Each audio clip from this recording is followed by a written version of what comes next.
نبی پاک بے مثل و بے مثال ہے، لا مثل لہ ولا مثال لہ، حضور کی مثل بھی کوئی نہیں اور مثال بھی ہے ہی کوئی نہیں۔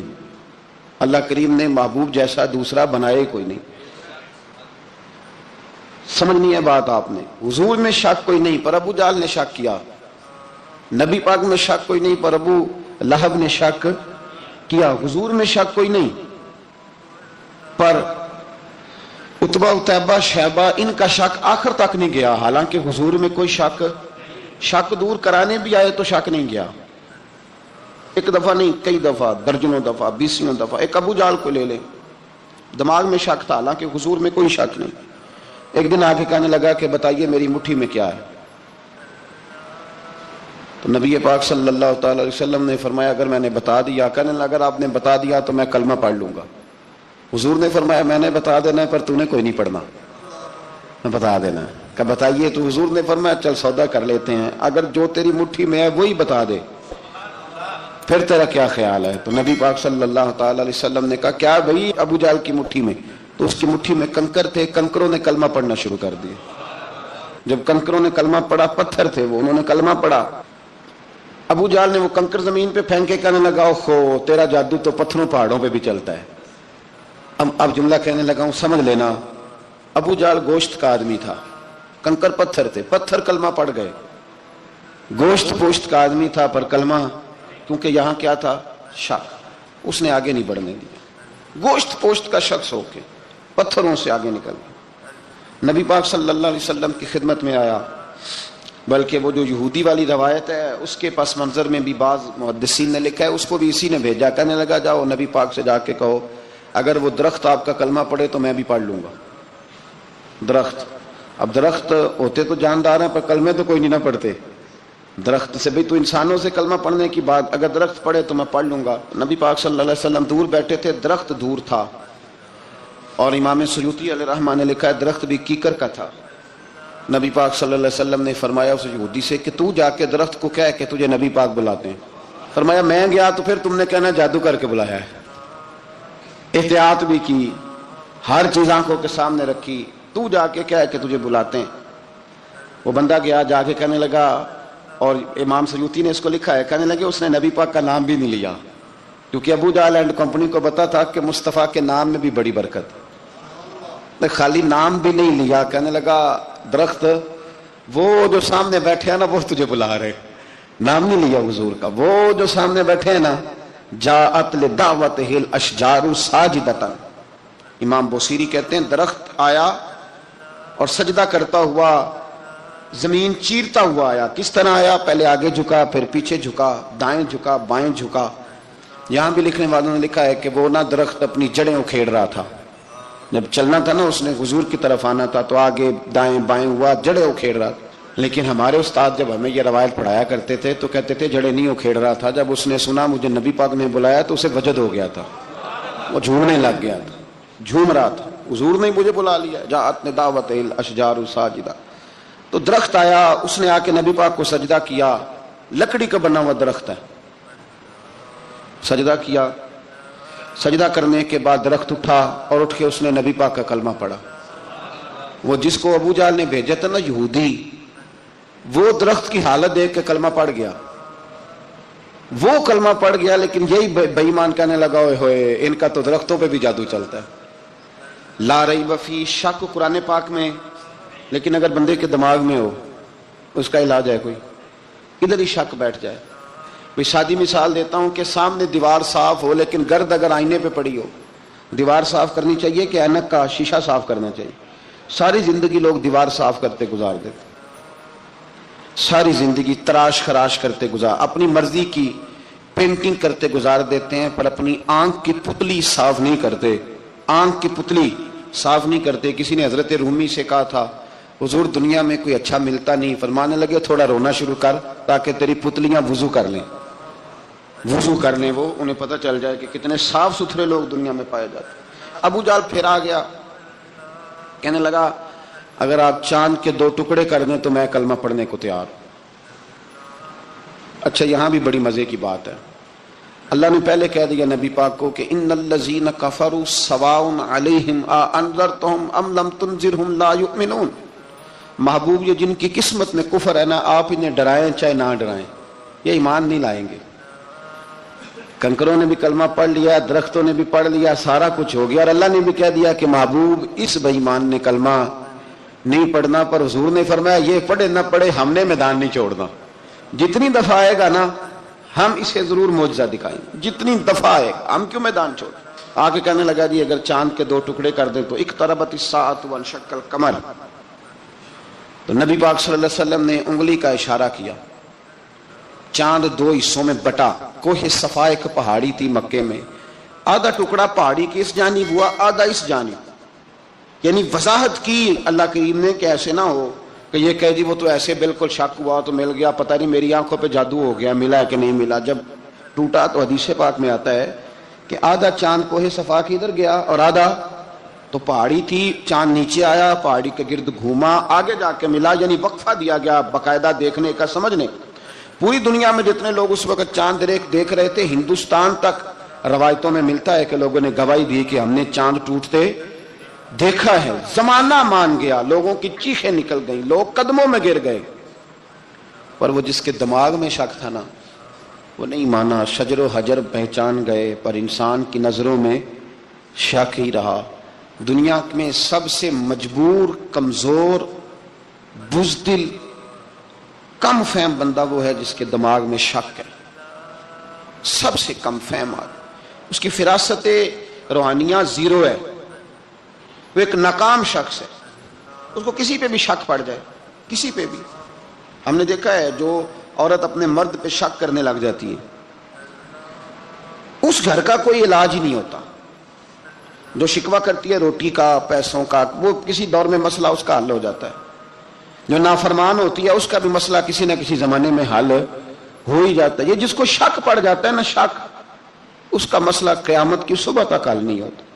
اگر مرد کو شک پڑ جائے اس کا مسئلہ بھی کبھی زندگی میں دوبارہ حل، یاد رکھیں۔ یہ جو شکوک و شبہات ہے نا، قرآن پورا شکوک و شبہات کا ازالہ کرتا ہے، کافر کے سوال کا جواب دیتا ہے، منافق کے سوال کا جواب دیتا ہے، قرآن مجید ہر ایک کی تسلی کراتا ہے، لیکن شروع میں بتا دیا کہ لا ریب فی، شک والی گنجائش اس میں۔ لوگ آج تک شک کر رہے ہیں کہ اللہ کا کلام ہے کہ نہیں، آج تک لوگ کہیں۔ تو میرے بھائی، شکوک والی زندگی کمزور ہوتی ہے، شکوک والی، عقل مند لوگوں کی زندگی کمزور زندگی ہے۔ صحابہ کرام عمل والے لوگ تھے، وہ بحثوں میں الجھے رہتے تو عمل نہ کر پاتے۔ ہمارے ہاں نا بحث ہوتی ہے جس مسئلے کا کوئی تعلق ہی نہیں، الجھنوں سے نکل آئیں، عمل کا رستہ، بحث جو ہوتی ہے یہ عمل کا رستہ روکتی ہے۔ عقل مند نہ بنے، فرما بردار بنے۔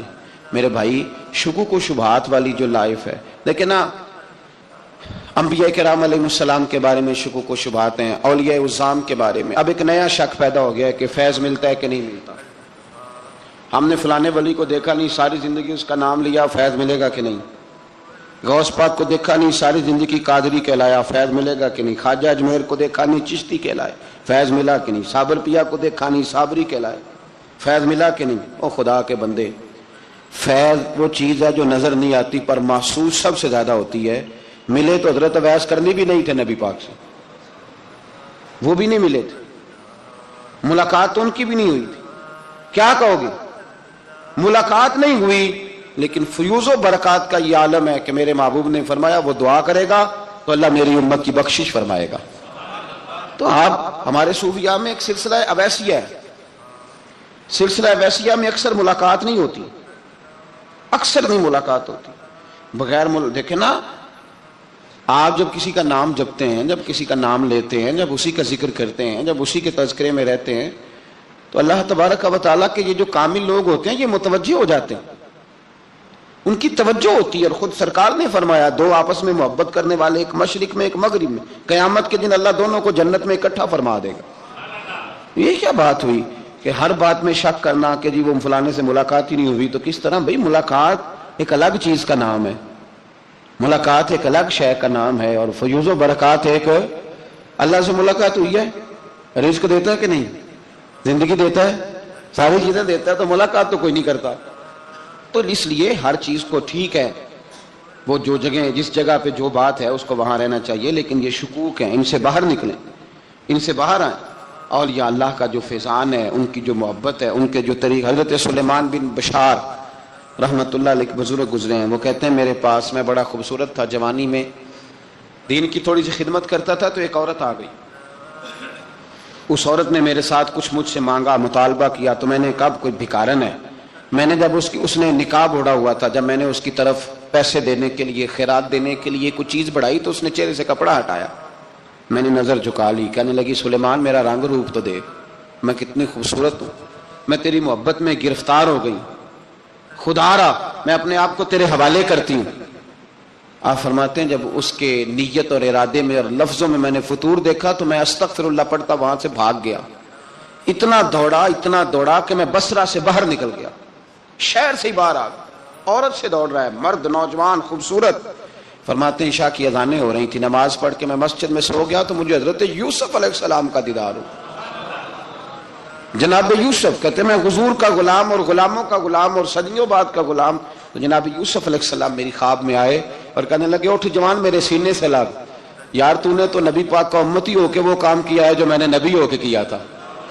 اب کام حضرت یوسف والا کیا تھا نا، تو صدیوں اور سالوں اور مہینوں کا فاصلہ بن سکا. تو وہ آ گئے.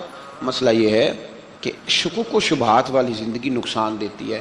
حضرت ہمارے سلسلہ مقدسہ میں ایک سلسلہ علویہ ہے جو اعلیٰ حضرت فاضل بریلوی کو حاصل تھا.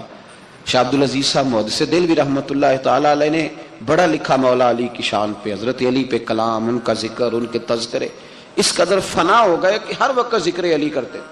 فرماتے ہیں مجھے خواب میں حضرت علی کا دیدار ہوا، انہوں نے مجھے بیعت فرمایا اور مجھے اپنے سلسلہ مبارکہ میں اجازت دی.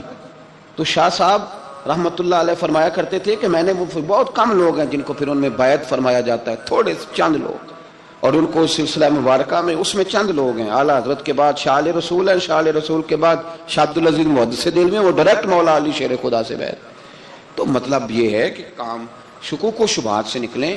قرآن نے کہا لا ریب فی، قرآن میں شک البتہ وَإِن كُنتُمْ فِي رَيْبٍ مِّمَّا نَزَّلْنَا عَلَىٰ عَبْدِنَا، بندے کچھ شک کرتے ہیں، اگر انہیں شک ہو تو وہ اس طرح کریں کہ فَأْتُوا بِسُورَةٍ مِّن مِّثْلِهِ، پھر اس کی مثل ایک صورت لے کے آئیں، اور وَادْعُوا شُهَدَاءَكُم مِّن دُونِ اللَّهِ إِن كُنتُمْ صَادِقِينَ.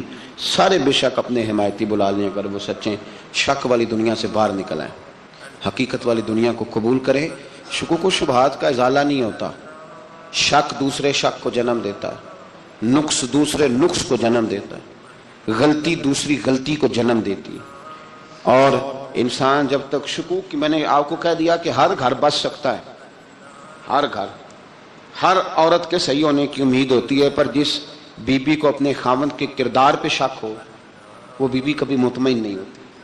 ہر گھر بس جاتا ہے لیکن جس خاوند کو اپنے بیوی کے کردار پہ شک ہو جائے اس کا کبھی اس کے ساتھ سلوک مخلصانہ. شکوک والی زندگی بیماروں کی زندگی ہے، شکوک والی زندگی بیماروں کی زندگی، کمزوروں کی زندگی، بزدلوں کی زندگی. اس لیے حقیقت والی چیز جب تک آپ کے پاس کوئی چیز کلیئر ہو کے نہیں آتی. شریعت اسلامیہ نے بہتان کی سزا رکھی ہے 80 کوڑے. پتہ ہے آپ کو؟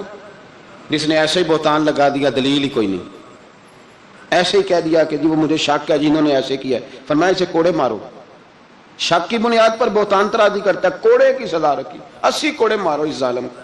یہ شک کر رہا ہے اس کو جب اس کے پاس دلیل ہی کوئی نہیں. یہاں بڑے بندے ہیں بات کر دیتے ہیں، کہتے ہیں جی وہ ایسا ہوا ہوگا، میں نے ایسا دیکھا تھا، ہوگا، کیا تھا، ممکن ہے. تو یہ شکوک ہے. اس شکوک یہ سامنے والے کا کچھ بھی نہیں بگڑتا، اس بیچارے کا کیا بگڑنا ہے. یاد رکھیں بڑی خوبصورت بات یہاں حضرت عبداللہ ابن مسعود کی. آپ فرمایا کرتے تھے جب کسی بندے پر بندے شک کرتے ہیں اور ناجائز شک کرتے ہیں، اللہ اس کی عزتوں میں اضافہ فرما دیتا ہے، اللہ اسے شانیں عطا کرتا ہے. اپنی زندگی کو بیماریوں سے نکالنے، یہ روحانی بیماری ہے شک، اس سے باہر آنا. یہ ظلم ہے. اولیاء پہ بھی شک، صوفیاء پہ بھی شک، علماء پہ بھی شک، ہر بندے پہ شک، کوئی صحیح نہیں، سارے غلط، میں اکیلا صحیح. اس شک سے باہر آ جائیں.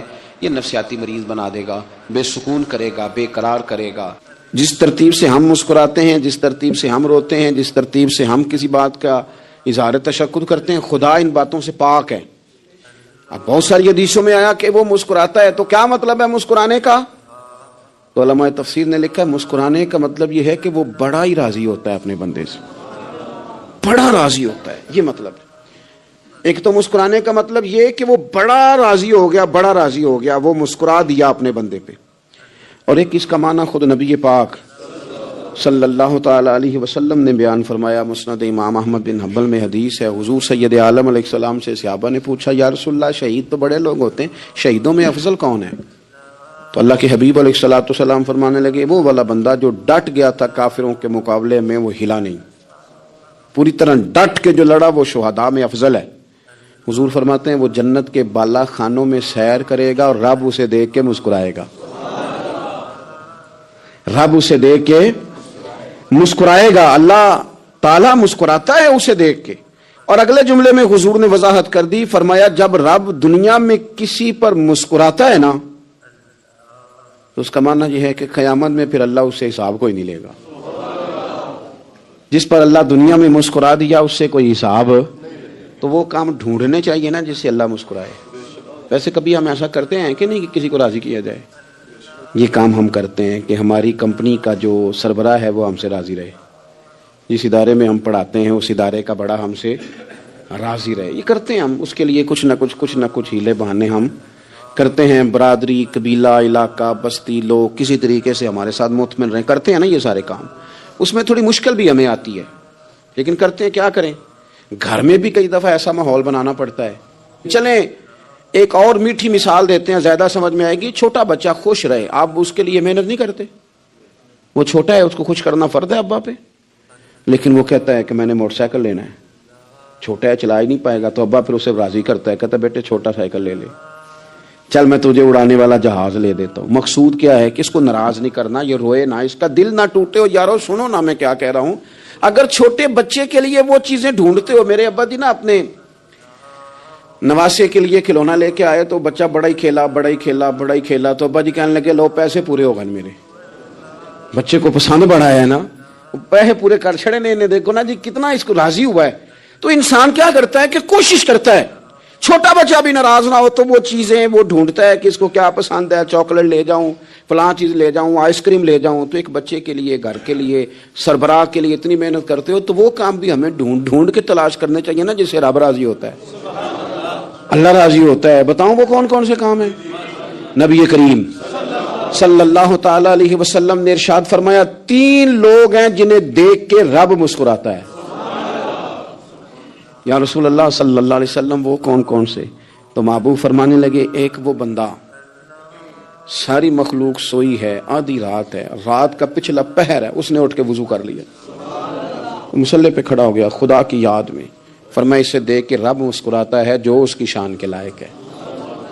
مسکراتا ہے اللہ. یہ تو سونے کا ٹائم تھا، یہ تو گہری نیند آنے کا وقت تھا، رات کا پچھلا پہر. رات پوے تے بے درداں نو نیند پیاری آوے، تے درد منداں نو یاد سجن دی ستیاں وی آن جگاوے. اور ساون کی کالی راتوں میں جب بوندا باندی ہوتی ہے، وہ راتوں کو اٹھ روتے ہیں جب خلقت ساری سوتی ہے. اللہ مسکراتا ہے. اور سننا میرے بھائی، میرے نبی پاک صلی اللہ تعالی علیہ وسلم فرماتے ہیں جب مسلمان نماز کے لیے صفیں بناتے ہیں نا، ترتیب لگ رہی ہوتی ہے، اب اللہ کی بارگاہ میں کھڑے ہوں گے، قیام کریں گے، رکوع کریں گے، سجود کریں گے. فرمایا جب مومن صفیں بناتے ہیں تو رب دیکھ کے مسکراتا ہے، مسکراتا ہے. کمال ہو گئے عروج بندگی کا جب بندے کو دیکھ کے رب مسکرائے. خدا بندے سے خود پوچھے بتا تیری رضا کیا ہے، مسکراتا ہے. اور میرے نبی پاک علیہ السلام فرماتے ہیں جب مجاہد جہاد کے لیے صفیں سیدھی کرتے ہیں، آج تو یہ رب کے نام پہ مرنے ہی آ گئے، یہ صفوں میں کھڑے ہوں گے، ترتیب سے لڑیں گے، ترتیب سے گلا کاٹیں گے کافروں کا یا شہادت لیں گے. فرمایا جب جہاد کے لوگ صفیں بناتے ہیں تو رب انہیں دیکھ کے مسکراتا ہے. کتنے نصیبوں والا وہ بندہ ہے جسے دیکھ کے مسکرا دیا. او یار کبھی تیرا بیٹا تیرے سامنے مسکرائے نا چھوٹا، تو تیرا دل باغ ہو جاتا ہے. تیری ماں بیمار کسی ایک دن صحیح طرح ہنس پڑے تو طبیعت خوش ہو جاتی. مجھے بتاؤ نا جس کا رب بھی اسے دیکھ کے ہنس پڑے، جو اس کی شان کے لائق ہے، کیا اس بندے کے نصیبیں ہیں، کیا اس کے مقدر ہیں. آپ اس مقام پر اپنے آپ کو لائیں. اب دیکھیں نا یہ حدیث آپ نے سن لی، اب ہم نے نا اس طرح صفیں نہیں بنانے جس طرح ساری دنیا، اب ذرا صفیں بھی شوق سے بنائیں گے. آپ ذرا تھوڑا سا شوق پیدا کریں گے، بھائی یہ تو میں وہ کام کرنے لگا ہوں جسے دیکھ کے رب مسکراتا ہے.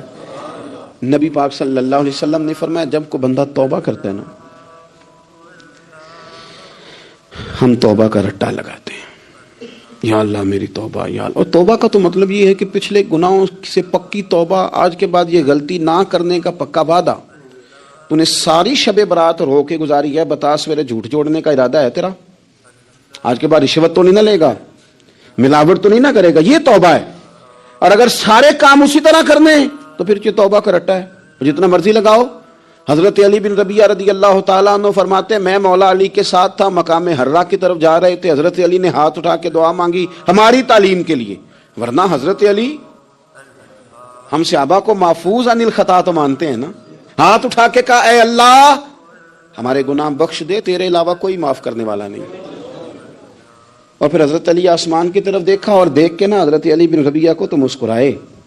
حضرت علی بن ربیعہ کہنے لگے حضور مسکرائے کیوں ہو؟ فرمانے لگے ایک دن میں حضور کے ساتھ اسی طرح آیا تھا، اسی طرح حضور نے دعا فرمائی تھی ہماری تعلیم کے لیے، اور پھر حضور مجھے دیکھ کے مسکرائے تھے اور فرمایا جب کوئی بندہ رب کی بارگاہ میں اس طرح استغفار کرتا ہے تو رب مسکراتا ہے اور مسکرا کے فرماتا دیکھ لو میرے بندوں کو پتا ہے کہ میرے علاوہ معاف کرنے والا کوئی نہیں. انہیں پتا ہے، تم اس کی بارگاہ میں رجوع تو لاؤ، آؤ تو صحیح دو آنسو لے کر. اقبال کہتے ہیں کہ موتی سمجھ کے شان کریمی نے چن لیا، قطرے دو گرے میرے ار کے انفعال کے. دو میں نے آنسو بہائے تھے تو اس کے کرم نے تو موتی سمجھ کے چن لیے. سنو نا حضور اس استغفار کو، اللہ کو یار رات کو توبہ کر کے سونا چاہیے ہمیں.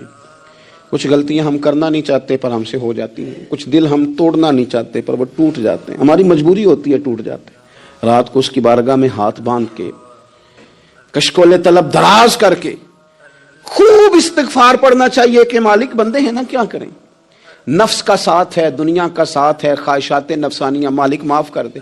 درد سے توبہ، رسم نہ ہو، کہانی نہ ہو، لفظ نہ ہو، جملے نہ ہو، اور جناب ایسے لوگوں کے بیچ بڑے ہاتھ باندھ کے اور بڑا کوئی ضرورت نہیں. آپ اکیلے اپنی چارپائی پہ بستر کے اندر منہ دے کے بھی درد سے کہیں گے نا معاف کر دے تو وہ تو مہربانی بڑا ہے. میرے نبی پاک صلی اللہ علیہ وسلم مثال دیتے ہیں، فرمایا ایک آدمی صحرا میں جا رہا، صحابہ سے حضور خطاب کر رہے ہیں، فرمایا ایک آدمی صحرا میں جا رہا تھا، اس نے اپنی اونٹنی پہ کھانا پانی پیسے ہر چیز رکھی ہوئی تھی.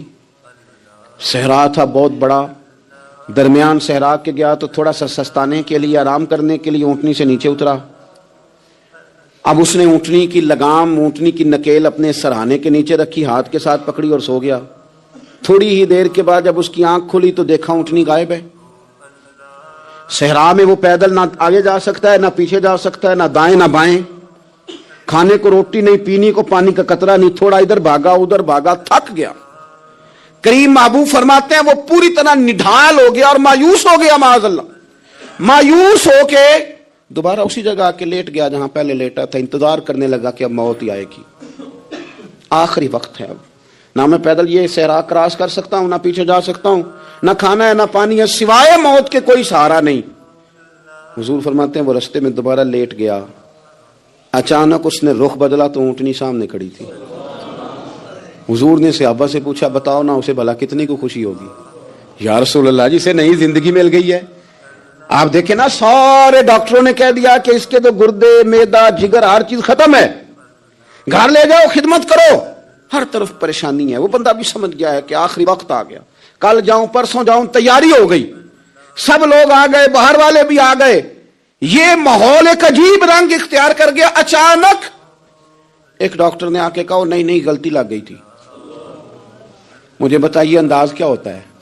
بغیر دوائی کے بندہ اٹھ کے کھڑا نہیں ہو جاتا. او میں تو بچ گیا ہوں. نبی پاک صلی اللہ علیہ وسلم فرمانے لگے اس کی اونٹنی مل گئی، بتاؤ بھلا اسے کتنی خوشی ہوگی؟ یا رسول اللہ وہ تو دوبارہ دنیا میں آ گیا. حضور فرمانے لگے اسے کچھ بھی خوشی نہیں ہوئی. جب کوئی رب کا گناہگار بندہ آ کے توبہ کرتا ہے، رب کو اس سے کئی گنا زیادہ خوشی ہوتی ہے. میرا بندہ آ گیا ہے، میرا بندہ آ گیا ہے، میرے گھر آ گیا. اس نے آنسو بہائے ہیں، اس نے کہا اللہ میں تیرا ہی ہوں، تیرا ہی رزق کھاتا ہوں، تیری ہی زمین پہ رہتا ہوں، تیرے نام سے میری سانسیں چلتی ہیں. وہ آ گیا. پر میں اس اونٹنی والے سے زیادہ رب کو خوشی ہوتی ہے جب گناہگار آ کے توبہ کرتا. گناہگاروں کے آنسو اس کی بارگاہ میں بڑے مقبول ہیں، لیکن ہم رسم ادا کرتے ہیں، توبہ نہیں کرتے.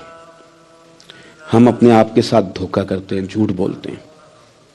ہم بندہ کوئی ناراض ہو جائے تو ہمیں کو نہیں نیند آتی، اس کے گھر چلے جاتے ہیں. ہم اپنے سارے رشتوں کو تعلقات کو مینٹین کر کے رکھنے کے عادی ہیں. ہمیں پتہ ہے کہ وہاں میں نہیں جا سکا تو بیٹا بھیجتا ہوں, فلاں شادی پہ میں نہیں جا سکا تو بھتیجا بھیجتا ہوں, بھائی بھیجتا ہوں. ہر تعلق کا ہم نے خیال رکھا کوئی روٹھ نہ جائے. لیکن کمال ہے نا, یہ نہیں سوچا کہ اگر رب روٹھ گیا تو, جب وہ روٹھ جائے نا تو سارے رشتے بھی بندے کے پاس موجود ہوں تو کوئی کارآمد نہیں ہوتا. پھر کروڑوں روپیہ جیب میں ہوں تو ڈاکٹروں کی دوائیاں اثر نہیں کرتی. وہ روٹھ جائے تو پھر انسان اس طرح سے پھسلتا ہے کہ بڑے بڑے اس کے پاس دروازے ہوتے ہیں پر کسی جگہ اس کا ہاتھ نہیں لگتا. خدا را خیال کریں, دنیا روٹتی ہے تو روٹھ جائے, رب رسول ناراض نہ ہونے پائیں, اس کا خیال کریں. حضور فرماتے ہیں وہ مسکراتا ہے, اسے خوشی ہوتی ہے جب کوئی اس کا بندہ اس کی طرف رجوع کرتا ہے. میرے عزیزو, رسول پاک صلی اللہ تعالی علیہ وسلم نے ان لوگوں کے تذکرے کیے جنہیں دیکھ کے رب مسکراتا ہے. ہم نا گناہگاروں پر بھی فتویٰ دینے میں جلدی کرتے ہیں اور نیکی پر بشارت دینے میں بھی جلدی کرتے ہیں, حالانکہ یہ ہماری ذمہ داری نہیں. پتہ نہیں اللہ تعالیٰ کس کو کب توفیق توبہ دے کے اپنے قریب کر لے, لیکن بڑی جلدی ہے, بڑی جلدی فتویٰ دینے میں. اور یہ فتویٰ صرف مفتیوں کا نہیں رہ گیا, یہ میری طرح کے آپ کی طرح کے ڈھیروں لوگ ہیں جنہوں نے جیبوں میں فتوے ڈالے ہوئے. بھئی آپ نے کیوں ذمہ داری لے لی ہے جنت میں داخل کرنے کی اور نکالنے کی؟ یہ تو میرے رب کریم کا کرم ہے, وہ جس کو چاہے جب چاہے جتنا چاہے عطا کرے. لیکن کچھ لوگ نا بڑے پکے ہو گئے ہیں کہ شاید جو میں سوچ رہا ہوں وہی درست ہے. کبھی کبھی کچھ چیزیں عجیب بھی ہوتی ہیں, لہذا خدا کی رحمت پر بھروسہ کر کے بات کرنی چاہیے. اپنی مرضی کے فتوے نہیں داغنے چاہیے. وہ دیکھو جی فلانا بندہ یوں کر رہا ہے, آپ کو پتہ ہی نہیں پوری بات کا, آپ کو علم ہی نہیں پوری بات کا. حضرت بہاءالحق نقشبند بخاری رحمت اللہ علیہ فرماتے ہیں میں حج کرنے گیا تو وہاں میں نے ایک آدمی کو کروڑوں کا کاروبار کرتے دیکھا تو میرے دل میں خیال ہے یہاں بھی اللہ اللہ کرنی چاہیے تھی, دنیا داری کر رہا ہے. لیکن فرماتے ہیں حج سے فارغ ہوئے تو میں نے دیکھا وہی بندہ سارا کچھ رب کی بارگاہ میں خیرات کر رہا ہے اور سینکڑوں غریب حاجی ہیں جن کو پورے خرچے دے رہا ہے. تو میں نے وہیں اپنی سوچ سے توبہ کی کہ میں کہاں تھا. بڑی جلدی کھڑے نہ ہو جائیں. حضرت حسن بصری رحمت اللہ تعالی علیہ ارشاد فرماتے ہیں کہ میں دریا کے کنارے گیا تو وہاں میں نے ایک شخص کو دیکھا, وہ اپنی ایک خاتون کی گود میں سر رکھ کے بیٹھا اور قریب ایک بوتل بھی پڑی ہے. میرے دل میں معاذ اللہ خیال آیا کہ دیکھو کس انداز میں ایک عورت کے ساتھ یہ ہے اور پاس بوتل بھی پڑی ہے, جانے شراب ہے. کہتے میں سوچ ہی رہا تھا کہ اچانک ایک کشتی آ رہی تھی دریا میں, وہ ہچکو لے کھائے, کشتی میں 4-5 لوگ تھے, وہ دریا میں ڈوبنے لگے. وہ آدمی تیزی سے اٹھا, دریا میں چھلانگ لگائی, پہلے ایک کو نکالا, پھر دوسرا نکالا, پھر تیسرا نکالا. ایک بندہ رہ گیا, کہنے لگا حضور مجھے تو آپ نے گناہگار سمجھا ہے, میں تو بڑے غلط انداز میں یہاں بیٹھا ہوں, آپ نے جو سوچا چلیں گے چوتھا بندہ آپ نکالنا ہے. کرے نا یہ کام, کرے نا یہ کام. بڑے بھولے بھالے بڑے اللہ والے, ریاض آپ کو بس ہم ہی جانتے ہیں. اتنی جلدی فتویٰ. حضرت حسن بصری فرماتے ہیں میں پشیمان ہوا, میں نے کہا مجھے تیرنا نہیں آتا, تو دیر نہ کر, چوتھا ڈوب نہ جائے. پھر تو اس نے چھلانگ لگائی, چوتھا بھی نکال لایا اور کہنے لگا حضرت آپ نے جلدی کی سوچنے میں, یہ بی بی میری ماں ہے اور یہ سرکے کی بوتل ہے. ہم ماں بیٹے کا یہ مشغلہ ہے کہ یہ وہ جگہ ہے جہاں آ کے لوگ مسافر اترتے ہیں اور یہاں سے کسی کا گھر 100 میل ہے, کسی کا 200 میل ہے. ہم صبح سرکہ کھجوریں روٹیاں لے کے یہاں آتے ہیں, مسافروں کی نوکری کرتے ہیں, کوئی پریشان ہو تو مدد کرتے ہیں. حضرت خواجہ حسن بصری فرماتے ہیں میں نے معافی مانگی, ان سے بھی مانگی, رب سے بھی مانگی. انہوں نے مانگ لی نا بزرگ تھے, پر ہم کو نہیں تیار مانگنے کو. ہم ہر وقت بدگمانیاں, وہ فلانا فلانے جرم کرتا تھا, میں اسے اب کیسے نیک مان لوں. بھائی اب وہ نمازی ہے, خدا کے گھر آتا جاتا ہے, اب اللہ کی بارگاہ میں حاضر ہوتا ہے. جب رب نے معاف کر دیا تو بھی سوچ بدل جا. سنیں حضور کیا فرماتے ہیں. نبی پاک صاحب الاخلاق صلی اللہ تعالی علیہ وسلم فرماتے ہیں, مسند امام احمد بن حنبل دیکھیے, فرمایا رب اس وقت بڑا ہی مسکرائے گا جب قاتل بھی جنت میں جائے گا, مقتول بھی جنت میں جائے گا. یا رسول اللہ مقتول تو گیا, یہ قاتل کیسے چلا گیا؟ حضور فرماتے ہیں جائے گا, اور جائے گا اور رب مسکرائے گا جو اس کی شان کے لائق ہے. یا رسول اللہ کس طرح؟ تو نبی پاک صلی اللہ علیہ وسلم فرمانے لگے اس نے ایک مومن کو قتل کیا تھا, وہ شہید ہو کے جنت میں چلا گیا. اب اللہ نے بعد میں اسے توبہ کی توفیق دے دی. پہلے اس نے کلمہ پڑھا, پھر یہ میدان میں اترا, کافروں سے لڑا, یہ شہید ہوا, رب نے اسے بھی جنت دے دی. قاتل بھی جنت میں, مقتول بھی جنت میں. اور بات اتنی انوکھی ہے کہ رب دیکھ کے مسکرا رہا ہے جو اس کی شان کے لائق ہے. ہم جلدی میں ہیں, ہم انتظار نہیں کر رہے کہ شاید توبہ کر جائے, ہم انتظار نہیں کر رہے. لیکن میرے عزیز اتنی جلدی نہ کریں. سوچوں کا صاف ہونا, ذہنوں کا پاک ہونا اور لوگوں کے بارے میں گمان کا اچھا ہونا. آپ کسی نفسیات کے ڈاکٹر کے پاس چلے جائیں, اسے کہیں ٹینشن بڑی ہے. میں ان کے مضامین پڑھتا رہتا ہوں, وہ سب سے پہلا سبق آپ کو یہ پڑھائیں گے کہ اچھا سوچا کریں. اچھا سوچنے سے بندہ تندرست رہتا ہے. کس سے بندہ تندرست رہتا ہے؟ ہیں جی, واقعی. یعنی اس والے پڑوسی کے بارے میں بھی اچھا سوچنا ہے گھر میں, اس والے کے بارے میں بھی, چھوٹے بھائی کے بارے میں بھی اچھا سوچنا ہے, اور بڑے کے بارے میں بھی اچھا ہی سوچنا ہے. یعنی اپنی برادری قبیلے کے بارے میں بھی اچھا سوچیں, جو قبیلے کا نہیں اس کے بارے میں بھی چلیں تھوڑا سا اچھا سوچ لیں. اپنے بارے میں تو اچھا سوچا ہے بڑا. میں کہتا ہوں کہ ہم اپنی غلطیوں سمیت اپنے آپ سے بڑا پیار کرتے ہیں, اور دوسرے کی ایک غلطی نظر آ جائے تو ہمیں گھن آنے لگ جاتی ہے. آپ جلدی نہ کریں. مالک نے موقع دیا ہے بندوں کو, نہ وہ کسی کا رزق چھین رہا ہے, نہ سانسیں چھین رہا ہے. وہ اپنی زمین پہ چلنے بھی دے رہا ہے, رہنے بھی دے رہا ہے. تو جب اس نے موقع دیا ہے, آپ بھی تھوڑا موقع دیں. اللہ بڑا کریم ہے, دروازے کھولے گا, اس کے بندے اس کی بارگاہ تک پہنچیں گے. بدگمانیاں اور پھر بدگمانیوں کا عروج, اور اس لیول تک جا کے بات کر دینا ہے کہ جہاں سے خوف آئے کہ یار یہ بات نہیں کرنی چاہیے. رسول کائنات سرور دو عالم صلی اللہ تعالی علیہ وسلم فرماتے ہیں کہ اللہ مسکراتا ہے. دیکھو ہمارے ہاں نا ایک اور بھی مسئلہ بن گیا. میں نے کچھ لوگوں کو نا پکا, میرے پیارے ہیں, محبت ہے مجھے, تو میں چونکہ آپ میری کلاس ہے, میں مشاہداتی اور تجرباتی باتیں بھی کر لیتا ہوں, اسی کی روشنی میں کئی دفعہ گفتگو بھی تیار کرتا ہوں. کچھ لوگوں نے نا پکا ذہن بنا لیا یہ کہنے کا کہ ہاتھ بڑا تنگ ہے. پکا آپ جس وقت پوچھ لیں ان کا ہاتھ اور بڑا ہی زیادہ تنگ ہے. آپ یقین کریں, بہن کا جو خاوند ہے وہ کہہ رہا ہے جا حصہ لے کے آ, تیرے بھائیوں کی کمائی تو نہیں, تیرے ابا کی ہے, لے کے آ. وہ بیچاری اس کی منتیں کر رہی ہے, کہتی ہے اگر جاؤں گی نا تو وہ کہیں گے حصہ لے جا, آج کے بعد ہمارے گھر نہ آنا, میرا دروازہ نہ بند کرو, مہربانی کرو. اور بھائی سے بات کرتی ہے تو کہتا ہے ہاتھ ہی بڑا تنگ ہے, جب ٹھیک ہوگا تو دے دوں گا. نہ کریں گے ظلم. ہمارے اپنے تڑپتے رہتے ہیں اور ہماری دولتیں اندر پڑی رہتی ہیں. ہمارے اپنے چھوٹی چھوٹی ضروریات کے لیے پریشان ہوتے ہیں, لیکن ہم بڑے بڑے بہانے ہیں ہمارے پاس. کہتے ہیں یہ نکما ہے, یہ نکٹو ہے, یہ کام نہیں کرتا, اس میں فلانا ہے, بے فلانا ہے, بلے میں نے نہیں ساتھ چلنا. اظہار جب آپ کے اندر پیدا ہوتا ہے نا, اظہار جب کسی کے لیے آپ حساس ہوتے ہیں تو آپ کو بھی سرور حاصل ہوتا ہے. نہ کریں یہ کام کہ آپ کو اللہ نے وسعت دی ہے اور ہر وقت آپ ہاتھ تانگ ہونے کا رونا رو رہے ہیں. ہر وقت آپ یہ کہہ رہے ہیں میں بڑی آزمائش میں ہوں, جب خدا نے آپ پہ نہیں ڈالی. تو اتنے جھوٹ بولنا صرف اس لیے کہ میرے پیسے بچ جائیں, صرف اس لیے کہانی سنانا کہ حالات میرے بڑے خراب ہیں کہ کوئی بندہ میرے سے کوئی تھوڑا بہت قرض نہ مانگ لے. سنو, نبی پاک صلی اللہ علیہ وسلم کے پاس مہمان آ گیا, بخاری مسلم ہے. حضور نے ازواج مطہرات کے گھروں میں پیغام بھیجا, کچھ چیز ہے ضیافت کے لیے. یا رسول اللہ کچھ بھی نہیں, یہ دو جہاں کے شاہ ہیں اور پاس کچھ رکھتے نہیں, دو جہاں کی نعمتیں ہیں ان کے خالی ہاتھ میں. یا رسول اللہ کوئی چیز بھی نہیں. حضور نے صحابہ کے مجمع پہ نظر ڈالی, یا رسول اللہ صلی اللہ علیہ وسلم حکم ہو. تو حضور فرمانے لگے تم میں سے کوئی بندہ ہے جو اسے گھر لے جائے روٹی کھلائے. ایک صحابی اٹھے فوراً, حضور میں لے کے جاتا ہوں کھانا کھلاتا ہوں. فرماتے ہیں میرے گھر میں صرف بچوں کا کھانا تھا, یہ نہیں کہ فریزر بھرا ہوا ہے نعمتوں سے, صرف بچوں کا کھانا. یہ نہیں کہ کسی کو دیکھ کے اپنی ہنڈیا پہ برتن دے لیا, صرف بچوں کا کھانا. کہتے ہیں گھر گیا, بیوی سے کہا کیا کیفیت ہے, کہنے لگی بچوں کی روٹی ہے. میں نے کہا بچے سلا دے, صبح ناشتہ کر لیں گے.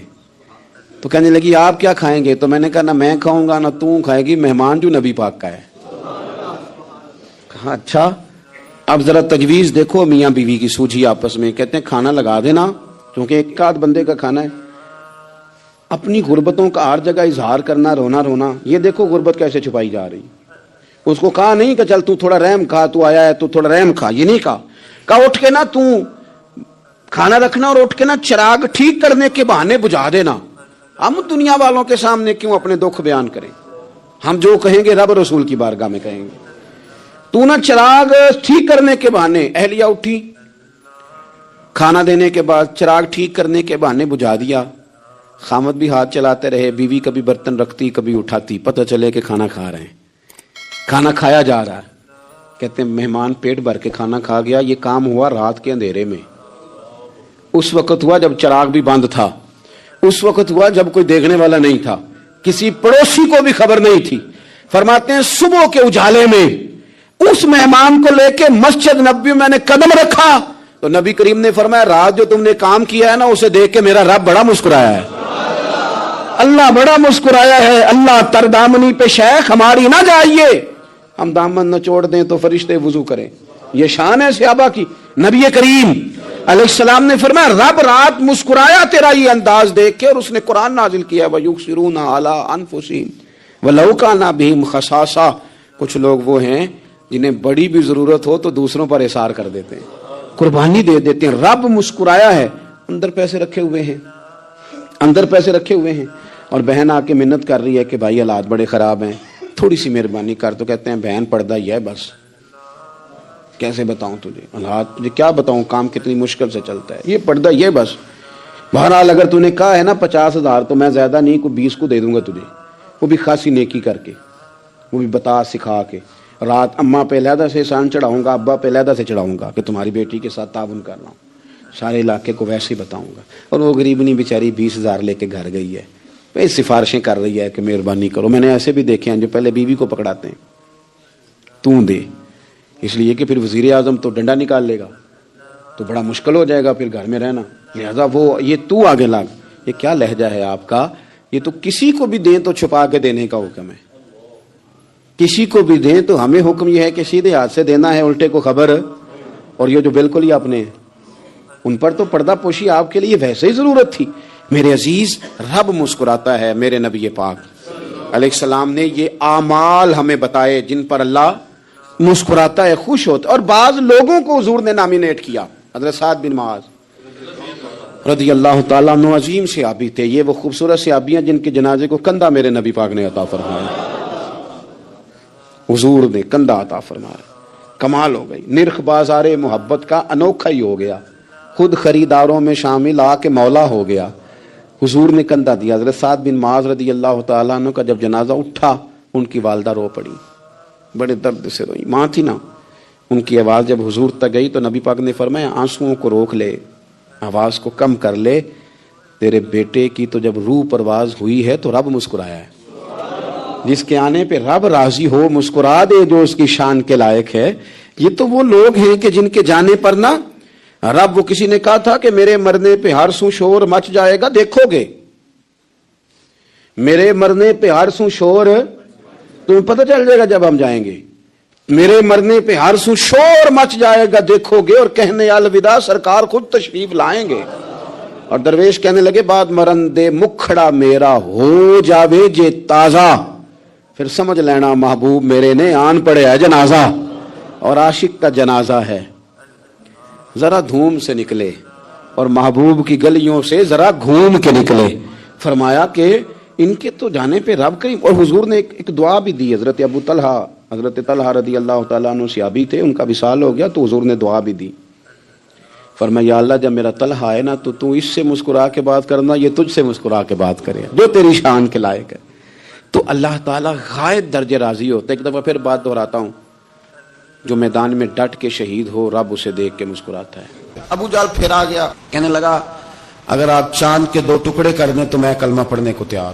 اچھا یہاں بھی بڑی مزے کی بات ہے. اللہ نے پہلے کہہ دیا نبی پاک کو کہ ان الذین کفروا سواء علیہم انذرتہم ام لم تنذرہم لا یؤمنون.